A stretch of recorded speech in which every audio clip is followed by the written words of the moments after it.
This podcast is part of the Deluxe Edition Network. To find other great shows on the network, head over to deluxeeditionnetwork.com. That's deluxeeditionnetwork.com.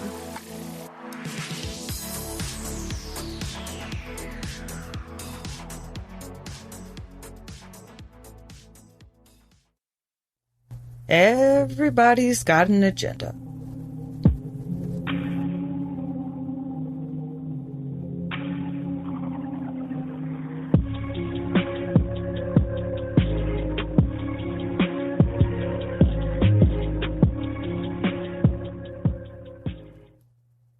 Hey everybody, welcome to Crime Over Cocktails. I'm Tiffany, your host, and today I'm with my guest, Deborah.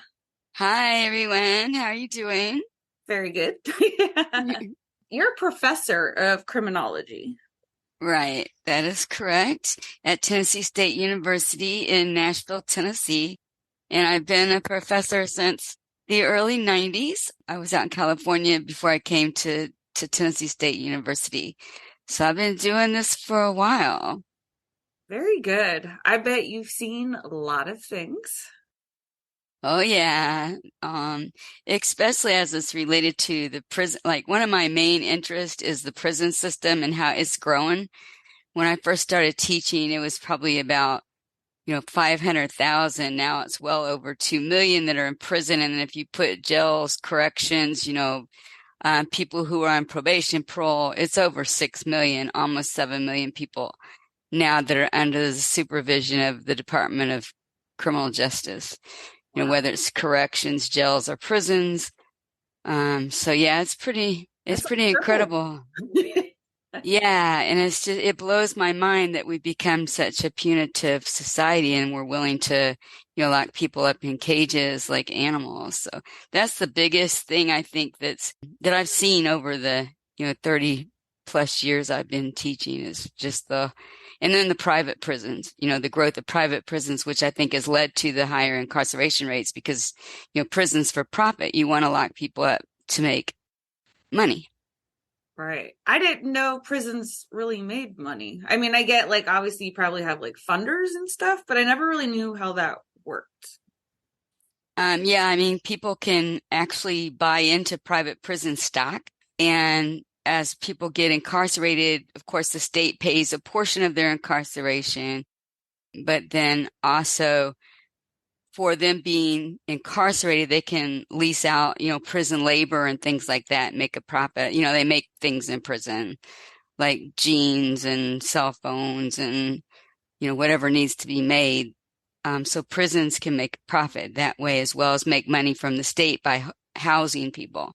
And then people can invest in private prison stock. And, as the prisons grow, so does their wealth in that particular stock. I had no idea it worked like that. I mean, you see them on TV and everything making license plates and right. They do stuff and they make 30 cents an hour or something. Mm-hmm. But they even make reservations for people. I mean, I don't know if they still do now that people will usually do the reservations online and don't usually talk to an agent. But I remember back in the day, if you would call someone to make a flight reservation or a hotel reservation, sometimes you'd be talking to an inmate about your travel plans. Yeah. Holy shit. Right. But you're giving them your credit card. Exactly. I mean, I guess how are they going to use it? But... Well, yeah. Yeah. That's crazy. But they're locked behind bars and they're making your travel plans for you. That's just, yeah. Yeah. That would be a horrible job because you're like, I want to go with you. Right. Exactly. Now, I do believe there are a certain class of prisoners that do belong behind bars for the rest of their lives. And those are your child predators, your repeat offenders. If you ever touch somebody without their wanting to, you should lose your freedom because you're just going to do it again. Your murderers, depending on if it obviously was self-defense, stuff like that, then no. But if you are a cold-blooded murderer, then yeah, that's where you need to stay. Right. I agree. There are some people that do not need to be out in society. but there's a whole lot more that are in there for, nonviolent drug offenses, for example, nonviolent crimes in general, not paying. Well, they shouldn't be in jail, but people who don't pay their child support. Well, and sometimes I'm like, well, maybe they do need to be in jail because that's another whole nother issue. But people who are in there for nonviolent offenses, I don't think we need to use jail for that purpose. And people who are in there because they keep committing minor offenses because of mental health issues, instead of getting them mental health treatment, we lock them behind bars. We have our person that's over the jails here in Nashville, Davidson County, says that he runs the biggest mental health facility in the state. And he does, because that's the majority of people that he houses in his jail. Right. In Nashville. So. And that's not helping anybody, because when they get out, they're no better than when they went in. If anything, they're probably worse, because like you said, you're sitting in like a little cage, and depending on what happens behind closed doors with other inmates and stuff, like that's rough. I always thought like they should have like a set prison that the people who go to that prison, they stay there forever. So, you're only going to house the people who aren't going anywhere. And we could send them there. And then the other ones, maybe make them like, okay, you got your 3 years, your 5 years, whatever. And then you're on your way. Just to kind of keep some of this open, because they're so overpopulated. They're letting the bad people out because there's a shortage of beds. Right. And we need to be, the ones that, they do these offenses that we see them back out in society a little bit later. Maybe we need to focus on making sure they get rehabilitated. Maybe they get some kind of job skills. Maybe they get some education. If a lot of them are homeless, too. So maybe get them, some help while they're in the jail system, or open up a different type of institution that can help this particular person. Yeah, Things like substance abuse. If you've been in jail now 5 times for meth, you might need to go see a substance abuse counselor instead of coming back. And go to a program. Have a program that's federally funded, nonprofit or something, and try to at least help them get better. Right, because a lot of them are self-medicating. Because they do have other mental health type issues. Some of it's addiction, but some of it's also trying to balance a mental health issue with non-prescription drugs, because they don't have access to health care and those medications that they might need, that they could get prescribed if they had access to health care and could afford buying those meds. Right. I know here I live in Florida, and I actually work for an outpatient behavioral health clinic. And there's a lot of people there who are homeless. They don't have anything, but we don't turn them away. We put them on like a sliding fee scale. It could be $10 every time you want to be seen or something. Like there needs to be more programs to help work with these people who don't have anything, because they're not going to get healed overnight. Like that doesn't work. Right. And we've got people, that have billions of dollars, and then we have people who have absolutely nothing in this country. And I think we could find a way, I think, through new tax legislation to redistribute the wealth a little bit better to help those who are really in need, and get programs and decent schools and, decent funding for things that are needed for the lower income population. For me, that's where it gets sticky sometimes. I totally agree. But I'm worried it's going to fall into the hands of people who don't want to work, don't want to pull their own weight. They want everything handed to them. And there is no mental illness. There is nothing like that. You know what I mean? Like they just want everything done for them. I have no problem helping the people who really need it and they cannot help themselves. I just got a big issue with the lazy people who do not want to contribute. Right. And I think that's a lot smaller percentage than rhetoric wants us to think it, than what the media wants us to think it is. I really don't think there's that many people that don't want to do. I can't imagine myself being I just can't even imagine anybody that want to not do anything. I mean, in my mind, I can't visualize what that would feel like or look like. And I think most of the people are just struggling and they need help. Or Right. maybe it's the whole, go back to the mental health thing. Maybe they're just debilitated so much from mental health issues that they can't function outside of their environment. Right. I just know I've heard from people like they think they're owed something just for being here. And I'm sure there are those people. I'm just trying to, hope that it's a very small percentage that we would, and then, they're gonna get some, they'll fall through the cracks, right.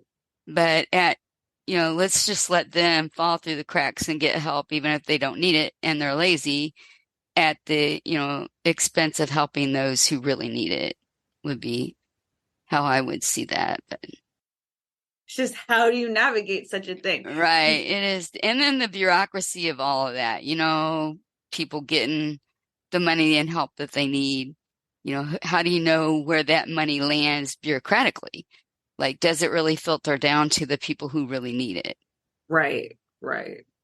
That's more of a concern for me than, the wrong people getting it. Is how is it being distributed once we earmark it for that type of help? Right. And that makes sense. But no, I mean, it would be great to have funding in place to help people that need it in the right places. It's just, how do we get there? Right. And like I said, we need to clean up our bureaucratic process in the meantime, because we have basically political leaders who are determining how stuff's going different places. And as parties switch, and ideologies switch, we change our mind about, how much we're going to give, how it's going to be distributed. For example, when you're talking about welfare in general, corporate welfare versus welfare for poor people, some administrations are willing to, dump way more into saving corporations under the philosophy that, if we let a corporation die or go bankrupt, then all these jobs are going to be lost. So we're going to dump the money into corporate welfare, saying that they're going to provide all these jobs and stuff. And we do a lot more of that than we do, let's give money to someone who's in need of housing or food or, whatever.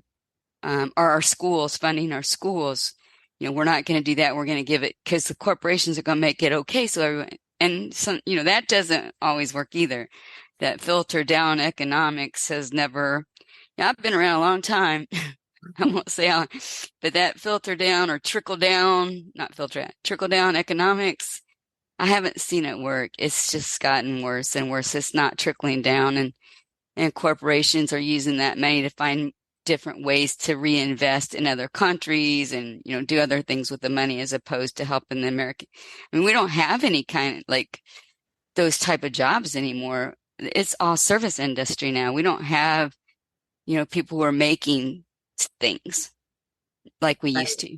Outsource. We don't have big factories. We don't have the factory jobs, union factory jobs that people used to be able to support their entire families on one income. That's all gone. So that trickle down did not trickle anywhere. It trickled all right, but well, yeah, it trickled. And it was a trickle. It's not raining. There's no raining. It's not raining. That's funny. So you also work with the female gang? Oh, I did. I wrote was my original dissertation, but then I turned it into a book.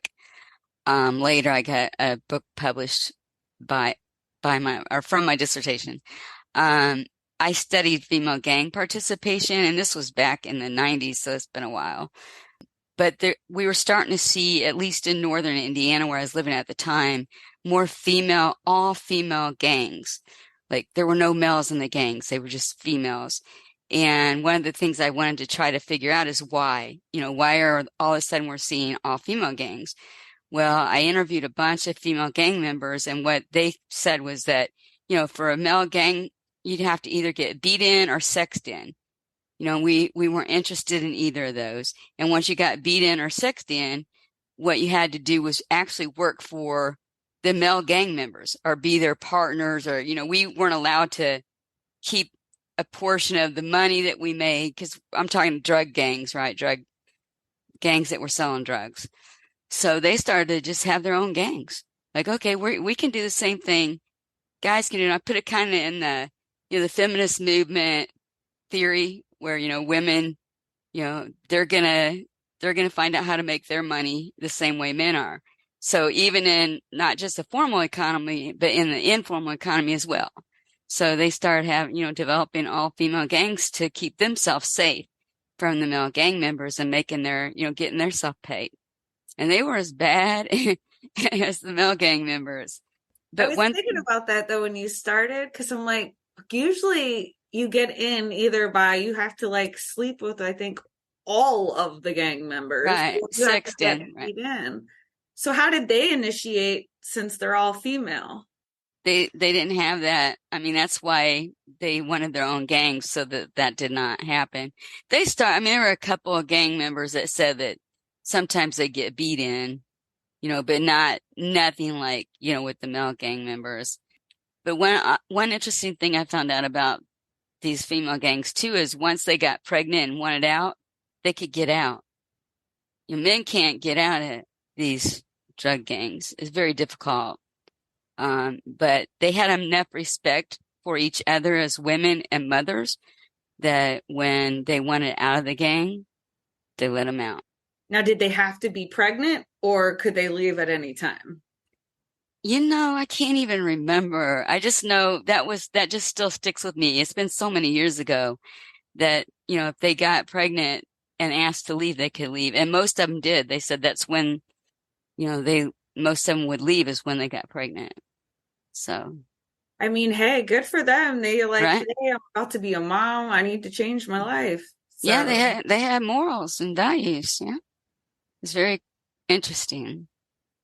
No, it is. I mean, I guess say if you didn't make it through high school, you made it to like 9th grade or so, your opportunities are probably limited on what you can do with yourself. So at this point, you're going to try to find different ways to make money.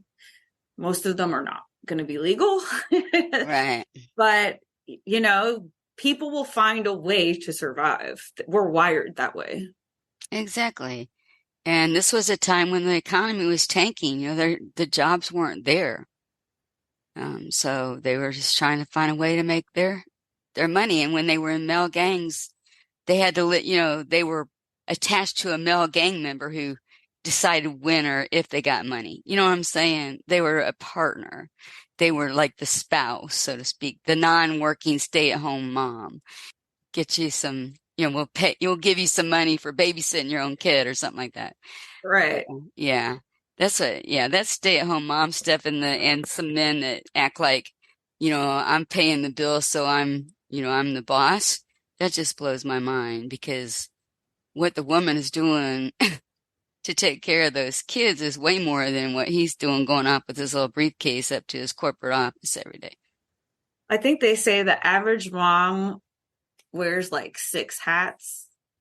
And they said, like, if you put all of that into a job description, she should be making well over 6 figures. Oh, absolutely. Yeah. And then a lot of women have, you know, they're doing most of the raising of the children and working, because nowadays you have to have 2 incomes to support a family. Yeah. So there's still kind of this gender role idea that, you know, women still are the ones that do a majority. I'm not saying men don't jump in and change diapers and wash dishes, but it's still the majority of the responsibility of taking care of the home and the children lies on the women. Right. Including working. Right. Including going on. Yeah. Yeah, I can vouch. I work 10 hours, come home and have to clean my house. I'm like, really? Yeah. A bitch is tired. Right. I've been married for 35 years, so we won't even go there. It took me a long time to get my husband to understand, you know, we both work Right. I'm not the only one that uses the bathroom. In there. Right. Can we get narcissism out of our society? Oh my gosh, I wish we could. I hope we can. I'm not seeing it. It's getting, from my perspective, it seems like it's getting worse and I don't know if I'm just, as I'm getting older, I'm seeing it more, but I just feel it. I mean, people are so into just, and in social media, when you look at social media, it's all about how many likes, how many, look at me, look what this is what I'm doing. This is how many, and then you get depressed if you don't get as many likes as someone else who's doing something. It's like, why didn't they like my post? And it's like, it's all about you, like me, me, me, me, me. Right. And I'm hoping that that can change. I have not done any research on this, but I really want to. Some reason it just keeps coming back to me. Something changed when we went to Everybody Gets a Trophy. I mean, I just feel that's where the shift came. Like Yeah, everyone deserves a trophy. Everyone deserves their gold because star. the participation trophy, right? But if you have a team sport where not everybody gets the trophy, then you all have to work together. You all have to rely on each other, to get that trophy, right? Because you're not just going to get it if you don't win the competition. So if it's a team sport, it's not about you and you just getting that participation trophy. It's about the team working together, caring about each other, picking up where somebody else is lagging so that y'all can get the trophy together. Right. Like that old saying, there's no I in team. Right, right. There is no I in team. I think we've gotten away from team, team efforts in the workplace and schools and yeah. And I think a lot of people that play sports and they're serious about sports and actually winning state competitions and things like that, I think they're better off for that because they understand the concept that, when you're in a national championship or, you're the top of your league in whatever sport, you understand the team concept. It's not those kids that I'm as worried about because I know those kids and I see that I can see they're a little different than the ones that, man, not everyone can play it.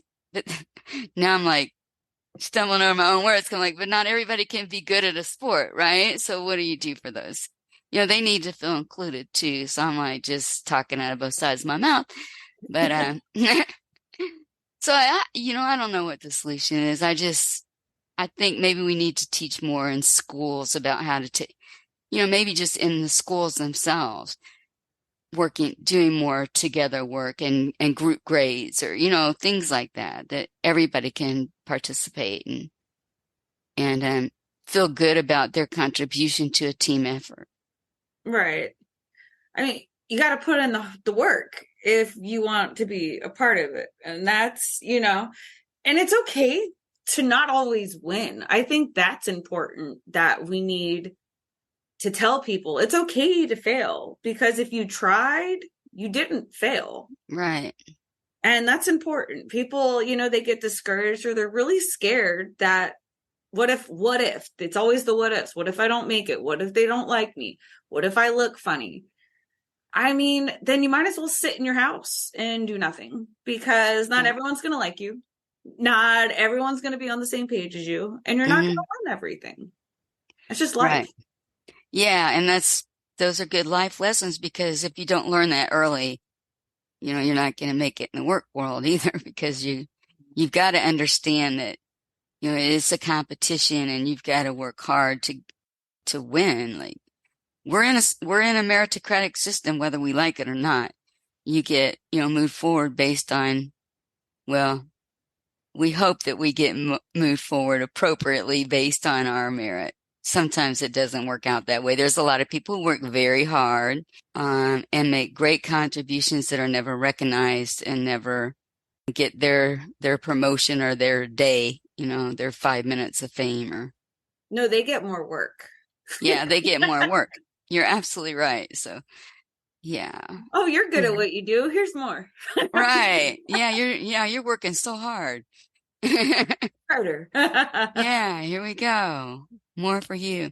Yeah, and I'm getting the book later, but I was reading part of it online and I ordered it through the library because I like to read print. But it's a book on narcissism and how narcissists usually get promotions faster than non-narcissists. Really? Yeah, because they self-promote. They're always talking about themselves and what they're doing. So, like I said, I haven't read the book yet. I'm waiting to pick it up at the library because I don't like to read online. I'm just old school that way. I Yeah, I can't wait to get that book. Yeah. I'm not much of a reader. But no, I mean, that would probably make sense because they're also more aggressive. Right. So they're like, hey, I need this promotion. This is why you need to give me this promotion. Mm-hmm. We're sitting back going, oh, I hope so. Yeah, we're too busy working to worry about self-promoting. Right. So, right. I always wanted to think that my work would speak for itself. Sometimes it Right. does. Sometimes it doesn't. Right. That's true. Absolutely. So do you work a lot with domestic violence and sexual assaults and all that? Because I saw that in your list. I don't anymore. But I used to volunteer as a sexual assault advocate for a while when I lived in the Los Angeles area, because back then they didn't have that many female police officers. So they needed someone to come to the hospital that was a female while they did the rape kit, to make the female feel much more comfortable. And when I was in Nashville, a couple of times I can't remember what the name of the program is, where you go into the court with domestic violence victims as they have to, sit in court and face their their abuser. That's an advocate, isn't it? Yeah, it's some kind of court, but they have an official name for what it is, and I just can't remember it. But I haven't done that for a long time. But yeah, I've always tried to do what I could when I can, when I have time, to volunteer to be an advocate for women, that are being abused sexually or physically. Did you see a lot of those go in the women's favor? They would usually get their, their order of protection or whatever, but I wouldn't say that's in their favor because that's not really protection. Piece of paper. Yeah. Right. Do you think there's ways to fix that? How can we make the laws stronger for women who are being abused or raped? Things of that nature. There's got to be a way to make them listen. We need stricter laws, even stalking victims, because obviously they have a goal in mind and they're not cool. Like they're not happy unless that goal gets accomplished. Right. And my only solution to that is to get more women legislatures, that's what they're advocating for, running on, the kind of stuff that they're running on is, protect women, because they're going to be the lawmakers, right? We got to vote them in as lawmakers so that they can change the laws. We got to work from the inside out. Right. I just get worried would the men allow that, like they don't want to lose their control. Right. But if it's an election and we come out and vote as women and say, we want this woman in the White House or local, whatever state legislature, we want this woman because she stands for what we believe in, protecting women against violence from men. Right. And we outnumber them as voters. So we just got to get to the polls and say, but not all women are on the same page. And we've got women that vote against their interest, a lot of women who vote against their best interest. Why? That's a good question. But look how many women voted for Donald Trump when all he talked about was how you can sexually assault women if you have money because, they like it. And I'm like, okay. And they went out and voted for him. I'm not sure about that. The only thing I can think of is maybe those are the women that are abusing men. It does happen. It's not only men abusing women. You're absolutely right about that. There's much more women being abused than men, but yes, men do get abused as well. And who knows what their households look like. Right.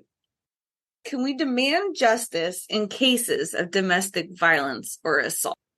Do you think we can demand justice? I think we can. We can demand justice for assaults in the same way we can demand justice for victims of police brutality. We just have to get out there. I mean, protest is still a good format.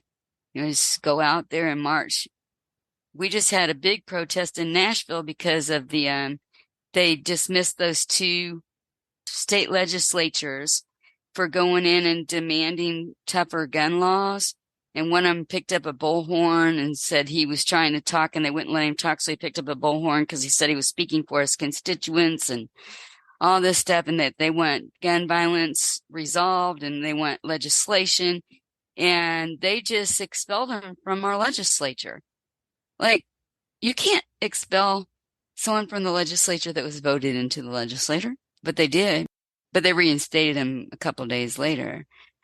We're the constituents, and we can do things like that, demand that our legislatures make stricter laws, to protect people, whether it's our children trying to go to school, whether it's women being victims of domestic violence or rape. We do have a voice, and protest works. We've seen it work in the past. They might quickly reverse a lot of the stuff that we protest and they change laws for, just like what's going on with abortion right now, right? But that makes me sick to my stomach. I can't even go there. Yep, I hear you. Nope.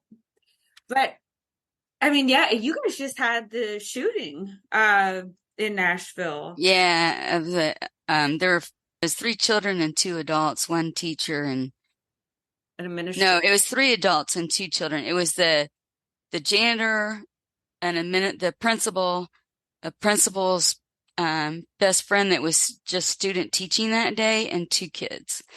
Yeah. And the kids were like 9 years old. Yeah. So sad. I'll never understand. Like, you feel a type of way, you're like mostly mad at your parents. Like, what does a 9-year-old have to do with the way you feel about your sexuality? Exactly. That makes 0 sense to me. I mean, I don't know why they go in these schools and kill little kids. I can't wrap my head around that. And they're usually on a suicide mission. So here's what I tell my husband: kill yourself first. Why don't they if they want to die, just go and kill yourself. You don't have to take out Columbine. You don't have to take out a bunch of people first. Exactly. You want to die and you want to make a statement, then write a note, do whatever it is you need to do, and kill yourself. Don't kill innocent people. Right. Exactly. Police brutality you had brought up. There's a lot of that goes on. Mm-hmm. A lot of that.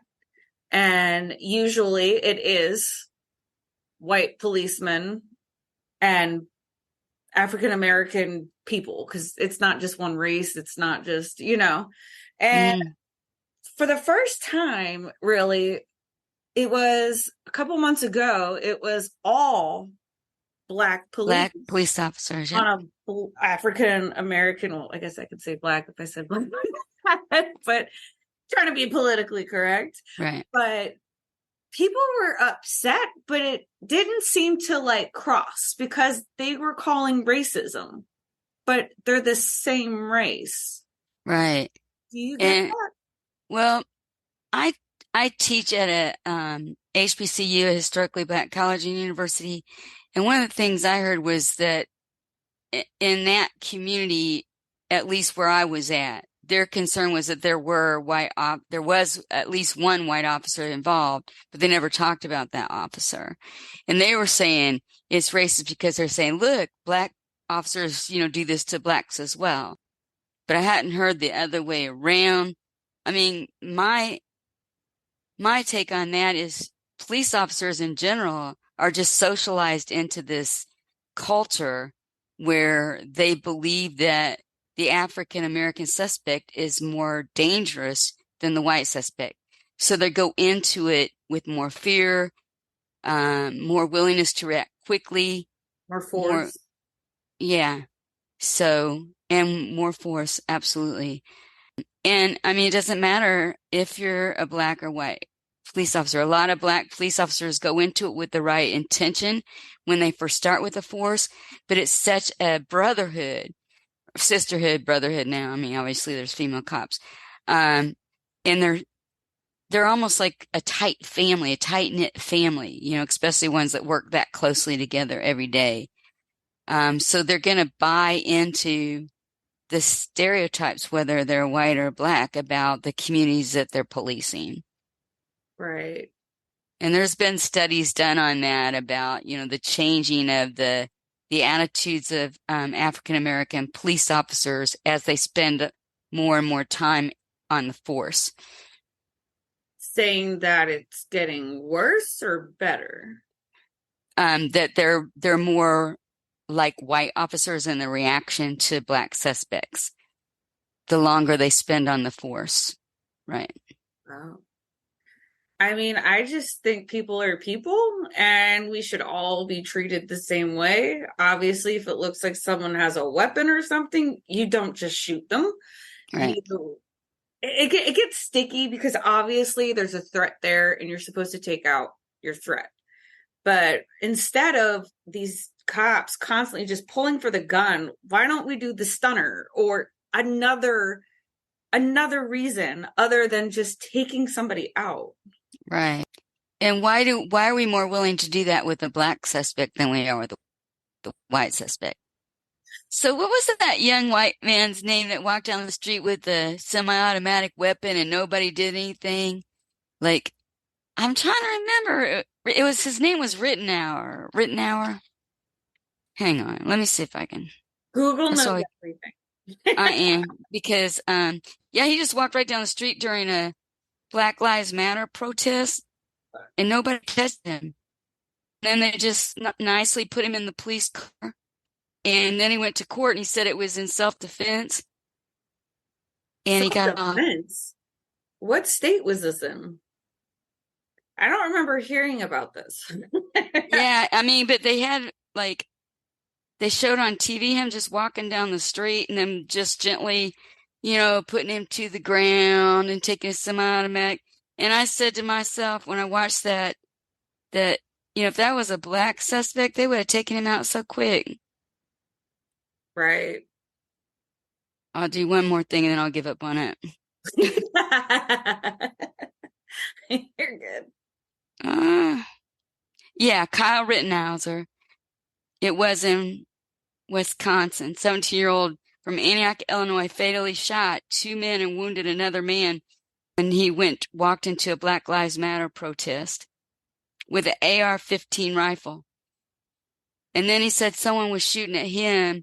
When he went to court, he said someone shot at him first and they let him off on self-defense. He didn't even get, yeah. Stop it. I'm not kidding. Oh, there he is. There he is, walking down the street with his AR. They didn't even shoot at him. And I just told my husband, I'm like, oh my God, if that was a black guy walking down the street with an AR, he wouldn't have lasted 2 seconds. This guy was out there just shooting at people. And they didn't even take him out. There's so much wrong with our justice system. It's like, where do you start? Yeah. It's a long list.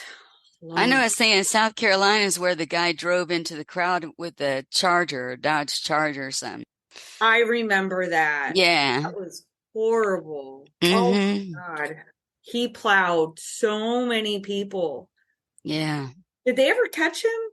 I'm sure they did, but I really don't know I'm sure they knew who he was. I mean, obviously he was in his car and I know they caught him, but I don't know whatever happened to him. Yeah. I think a lot of times because you're not like in that state, they sit and they'll report on it, but then, you know, something else comes along and there's no follow-up. Yeah, you just get a brief one on national news and then, yeah, there's not a whole lot of follow-up. Right. But no, I mean, it's a problem out there, and I know it is. One thing that I always do like to say, though, is I feel like all races can be racist. It's not just whites, it's not just blacks, it's not just Asians, everybody plays a role in this. And so sometimes I'm not really sure why we segregate just the white and the black, because there's so many more minorities out there. You got your Muslims, you got, Mexicans, Chinese, but there's just so much out there. But I feel like the media plays into it so much more that it makes it just that much worse. I really feel like the media is like our worst nightmare at sometimes. Yeah, they feed on that, on the hate and the segregation and the racism, and yeah. Right. I mean, if it's news, like, let's get it out there, Let's make it about, even sometimes if it's not about race, they make it about race. Right. Just to make the news sell. Because sometimes it might not be at all, Exactly. We don't know the whole story. We're not privy to the whole story. We just get what the media tells us. Exactly. And they only want to give you what's going to benefit their broadcast. Right. And this stuff sells right now. But it's a shame. It really is, because it's dividing us, I feel like, even more. Right. We're supposed to be coming together, unified. People are fucking people. Like, I don't care what you look like. Exactly. Just be a human being. Be a normal, nice human being. And you're good. I mean, if you're a piece of shit, you could be a piece of shit in any color. Right. Exactly. Like. Right. And we're feeding so much hate that we don't even give each other a chance to get to know each other. Right. People are just going to hate on someone just because they have this stereotype that's been fed to them about who that person is. And they respond that way. And that's not good, because, like you said, we're all human beings. We all need to treat each other like human beings until they give us a reason not to. Like this Rittenhour, he's not a human being. He should not be walking among. I know. It's crazy. I really hope one day that everything that I'm kind of doing, maybe I can collect signatures. I don't know. I have so many plans, but I lie when I can't sleep. So I have like insomnia, sleep apnea, all that great stuff. So I don't sleep. So when I'm lying there, oh my God, I'm like, oh, we can do this and we can do this and we can do this. But it's like, okay, calm down. Like baby steps. But there has to be a starting point. We can't just sit and settle for this any longer. I'm tired of it. I really am. And I think I think most of our society is over it. So let's work together. Obviously, the government, the social media, stuff like that, they have different agendas. Let's try to fuck up their agenda. Yeah, there you go. I like it. Yes. Like, we're not going to play with your rules anymore. We're not going to do it. It's not helping anybody or any society, any state, any country, anything. Yeah, we should demand. We want to see more stories on how people helped each other out. And, instead of all these stories about hate and what happened because people hated each other and did each other wrong, let's hear more stories about how the person stopped and saved a baby that choked on something. Or, it's... Right. Feed us some good, loving stuff, not this ugly stuff. Because, like you said, it's making people just angry, like tired of it, angry, done with it. Right. Do you know how many people I know will say, like, I won't even watch the news anymore because it's depressing? Mm-hmm. And it is. That's because that's all they feed you, is this all this ugly stuff. Right. It's like they feed off of it, and it's feeding time is over. Yeah, I hear you. Got to start somewhere. It's just always where do you start? It's such a high ladder to climb. Mm-hmm. And you don't want to get totally discouraged. So you need to make sure you have all your eggs in one basket and you're ready to present what it is that you need to do. Right. But there's a lot that's involved and you need probably a lot of signatures. So, but that will soon be coming. I guarantee you, I will have something on one of my websites actually on let's fix this because Yeah. I'm freaking tired of it. Right. Yeah, we need to fix it. You're right. But that's what motivated me to write this last book I wrote was I was just so tired of it. That's the only way I could mentally process everything, you know. It's like that was therapeutic for me, you know, like just writing and writing. And that's, you know, that's what I do when I get pissed off about stuff. And then I hope, you know, sometimes someone will pick up that and read the words and want to change the world like I do and like you do, obviously. Yeah, because it's time. Like, think of how much better this world could be if we could eliminate some of this freaking nonsense. That's what it is. It's nonsense. Just be there for each other, support each other, love each other, do whatever we can. You know, if we got people that are down and out, figure out how to help them out. Yeah. You know? Not hard concepts, right? Yeah. Change our school philosophy from where you have to have armed guards instead of books. Let's have teachers and pay them a decent salary that want to be there, that want to teach. I mean, not the teachers that are there don't want to teach. I'm just saying pay teachers enough that they love their job. Right. And can actually support themselves. Right. Right. Because that's got to wear on a teacher too. You not having the funding to support, you know, the things you need in your classroom, you know, not making enough money to pay your bills. I mean, our teachers in Tennessee get paid so it's just sick how little they get. I mean, that tells me a lot about how we value education in our society when you look at how we pay our teachers. Right. We don't, and education, I think, is the key to making sure that people are critical thinkers and they're not going to buy into this ugliness the media is selling you. Right? If we educate people and we teach them how to find information on their own and think for themselves, Absolutely. then they're not going to buy all this crap. They're going to say, wait a minute, I know so-and-so and he's not a bad guy. You know? Right. I mean, you got to think about it. Teachers mold your children. Why would you not want to pay them? Right. Like, they kind of are the deciding factor. If your kid goes to college, if he goes to the streets, does he go and write a book? Like, there's so many things that can happen after. Does he even finish high school? Right. You know, like, these are the people that some of the kids go to with their problems. And I don't know about where you're at in Nashville, but here it's getting very scary. Our teachers are not allowed to ask, talk, or even associate with gay, transgender, any of that. If there's talk of it, there's a problem. They're burning books. They're taking books off of our shelves that have been around for the longest time. Mm-hmm. And it's like, what is happening? Where did our priorities go? Like, for the Florida lottery, it says billions of dollars have gone towards education. Where? Because our teachers have to buy their own supplies. Where is it going? Mm-hmm. I'm confused. I don't see it.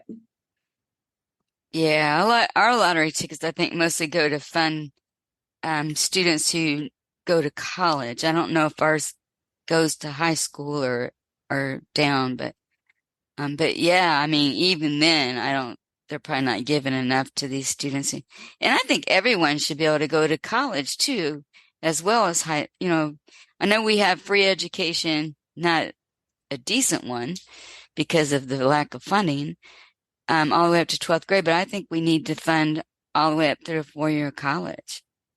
I mean, because that's where you really learn to critically think is in college.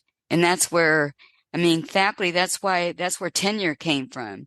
Is because they were trying to tell faculty what they could and couldn't teach, same way they're doing now, about critical race theory, gays, lesbians, transgender.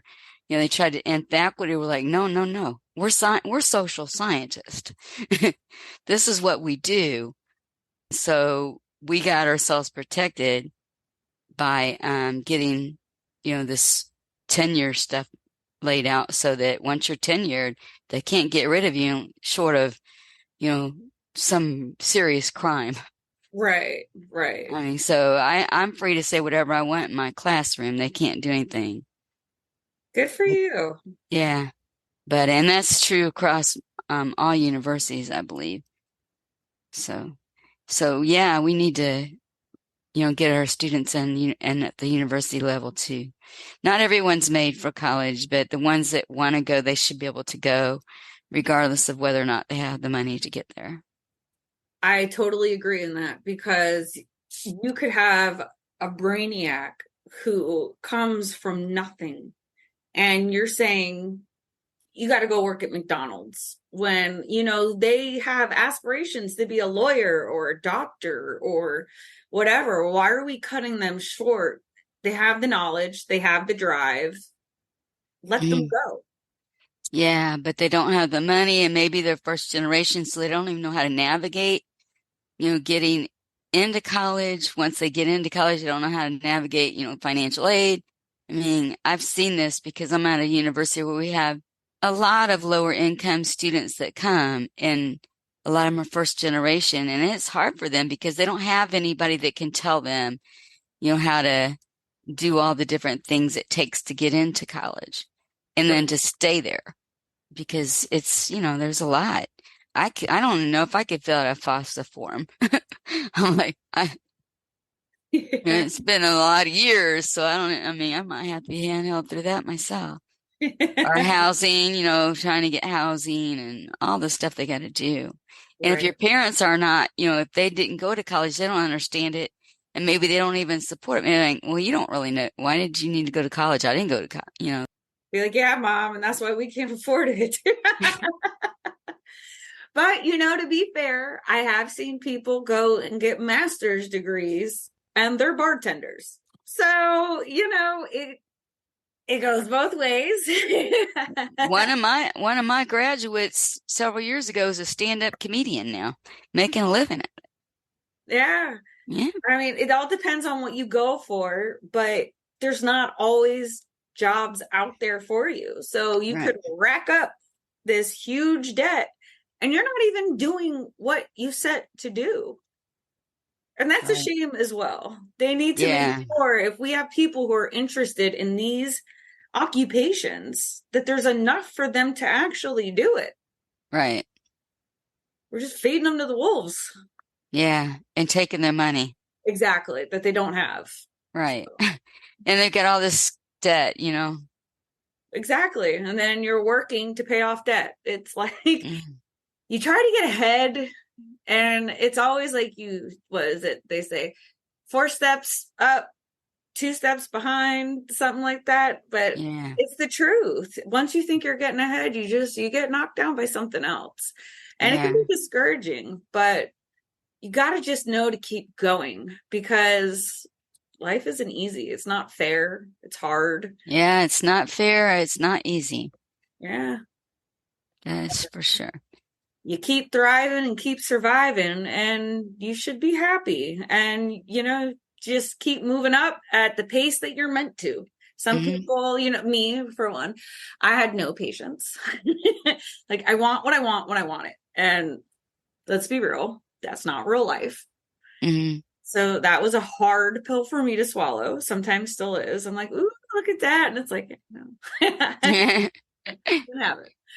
But if you work hard enough and you keep your goals, you keep your dignity, and you just keep working, don't let anybody put you down. Don't let anyone tell you cannot do anything. Right. And guarantee one day you will be in that car, or you will be in that house, or you will have that job. Yeah, you just got to keep fighting despite all the things that happen or the negativity that people are throwing your direction. I can attest to that. I struggled for many years to get where I'm at, but Exactly. I'm doing everything that I ever wanted when I was a kid right now without a degree in any of it. I found my way and my niche around it. awesome. And who the hell knew it would be in podcasting? That's awesome. Yeah. But it's true. It's exactly everything that I dreamed of as a child. It's Mhm. just, it was rewritten a little bit. Right. So how many books do you have out now? Uh, this last one's my third book, but I have a lot of journal articles and things like that because in academia you have to do a lot of publishing to move up, and become full professor and tenure. Like I said, you have to have certain amount of publications. So, Right. Well, but this is congratulations though on that tenure. That's amazing. yeah, but this is my first book of. This last one's my first book of poetry and short stories. I've always just done pretty much academic work. And then I had written a memoir back in 2002. And I think I was a little too early to be writing a memoir. So this is more of a memoir, but short stories and poetry. And Are they true stories? the short stories are mixture of fact and fiction. Ah. I like it. Yeah, and the poetry is a lot of reality. Some of it, because sometimes you can mix in a little fiction to make it better, but most of the poetry is just from the heart, things that I've been through and things that I'm angry about. Right. Very cool. Do you have any books or memoirs or anything out there on like your criminology work or the things that you studied? Mostly just journal articles. The one we were talking about earlier, they renamed it. Female Gang Participation is the only academic book that I have out. The rest of them are journal articles and book chapters and stuff like that. And then I've got the Short Rage, which is the memoir that I wrote in 2002. And then this one's titled Exposed, which I just put out in January. So Very nice. And what does exposed expose? basically the political economic system, and I basically have I have a poem titled Exposure for Caste that kind of looks at, are we really, a capitalist kind of economic system? Or do people get born into a particular class and stay there? Is it more likely they're going to stay there? So that's why that poem's called Exposure for Caste. And then a lot of it's just because I was a victim of sexual assault when I was younger. So a lot of it's in the second chapter on toxic masculinity, it's more about what would I want girls to know? If I was young again and had experienced everything I experienced, what would I want to tell girls? So that poetry is more like, I want to tell young girls da da da da da, and, Right. What would you want to tell a young girl who's going through something like that? To speak out, and then also if men touch them unwantingly, to let them know, be aggressive, be aggressive back. Say, no, I don't, don't let him touch you in front of your friends that way if that's not what you want. Keep your dignity. If you have to smack him across the face, smack him. Just stand up. Fight back, which a lot of people don't, right? Right, because women are taught to be, more quiet and just kind of go with the flow and not ruffle any feathers. But no, and it's time for us to ruffle the feathers and speak out. But a lot of women, they won't talk about, victimization because they're shamed. We always blame the victim. So they're scared to, well, what if it was because I was wearing this? Or what if I did do something that made him think I wanted him? Or, he did, I did go to the prom with him, or he did take me out to dinner, Right. So it's like, no, you don't have any obligation. You've already paid your dues. You showed up on his arm looking hotter than hell. That's all you got to do. And that shouldn't mean that he gets to rip the dress off. Exactly. Right. If you're looking good, he cannot, without your permission, touch you. Right. And that's another thing that I would love to change in the justice system. Why? Obviously, women do make false reports, and that's very unfortunate. And Very unfortunate. Yes. they ruin it for the people who are truly victims. Right. And, shame on you for doing that, because if you think that's going to get that man back with you, because that's usually what they're going for, you are crazier than you thought. So, no, we're not doing that. But to put a woman on trial, to go to things that were so personal, that have nothing to do with, say, if it was after the prom, but we're going to go 5 years back to when she did this, I get also patterns show you who people are, but I mean, there has to be a time where this isn't relevant. Right. When somebody goes to jail or prison, I should say, and you have to go in front of the board every 2 to 3 years, you're re-victimized over and over again. It's just, when does it end? This is why people do not fight for their own justice. Right. That's why it's the most underreported crime out there, because women know what's going to happen. Exactly. So they keep silent. And that just gives men more power to do it, because they know they're going to keep quiet. Look at the Epstein case. Oh my. God. That makes me want to that whole thing. I read a book on that, and I can't unread it. I'm just still, it still makes me violent. My whole body just went into it makes me violently ill. This guy was the sickest man besides R. Kelly, maybe, but it's all money. I know. But how many girls came forward and they were all dismissed? How is that okay? It's How not. is that justice? Yeah. Oh, makes me fucking sick. Yeah, I know. Yeah, I feel like I'm gonna just be sick right now. Just even mention his name makes me really, really sick. I'm sorry. No, I actually had a poem about him that I was gonna include in this last book, and I took it out because it was too dark. And I'm like, no one needs to. No, this is making me sick just reading it. I don't want to do that to people. But I wanted people to know who he was. But then I'm like, nah, I can't. It was too much. Yeah. It's sad, and it just goes on in so many different ways and places you wouldn't expect. I mean, you got politicians, you have celebrities, you have lawyers, doctors, everyone is participating in these kinds of behaviors, but because they have money, it's overlooked, it's paid off, and it's swept under the rug. Yeah, and they're, we got the human traffickers out there getting these women for them. Yeah.